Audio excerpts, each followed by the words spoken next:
Kita beralih ke informasi yang lain, Saudara. Kepolisian Daerah Aceh kembali menggelar Operasi Zebra Selawah 2025 yang berlangsung selama 14 hari mulai dari 17 hingga 30 November. Operasi terbesar ini digelar untuk meningkatkan keamanan, keselamatan, ketertiban, dan kelancaran lalu lintas melalui penindakan dan penegakan hukum terhadap para pelanggar di seluruh wilayah Aceh. Dalam apel pasukan yang menandai dimulainya Operasi Zebra Selawah 2025, Polda Aceh menegaskan komitmennya untuk meningkatkan disiplin berlalu lintas dan menekan angka kecelakaan di jalan raya.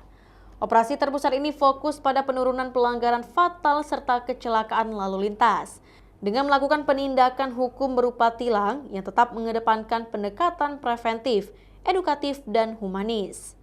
Ditlantas Polda Aceh juga menetapkan sejumlah sasaran pelanggaran, di antaranya pengendara yang melebihi batas kecepatan, menggunakan knalpot brong atau tidak standar, tidak memakai helm SNI, pengendara di bawah umur, melawan arus, serta berkendara sambil menggunakan ponsel.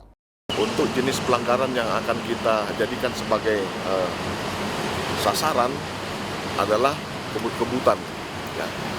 Jadi pelanggar lalu lintas kebut-kebutan, kemudian knalpot brong yang menimbulkan suara bising ya, kepada yang mengganggu warga masyarakat. Mungkin tahun lalu kita lebih banyak terhadap kegiatan himbauan, tetapi ternyata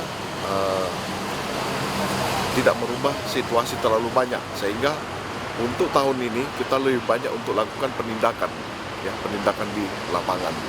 Operasi Zebra Selawah 2025 akan melibatkan 675 personil, terdiri dari 130 personil Polda Aceh, serta 545 personel dari Polres Jajaran.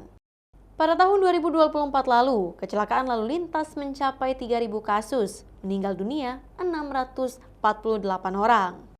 Namun tahun ini terjadi 2.733 kasus kecelakaan dengan korban meninggal dunia sebanyak 560 orang. Masyarakat diimbau untuk mematuhi aturan berlalu lintas demi keselamatan bersama. Mustajab, Kompas TV, Banda Aceh.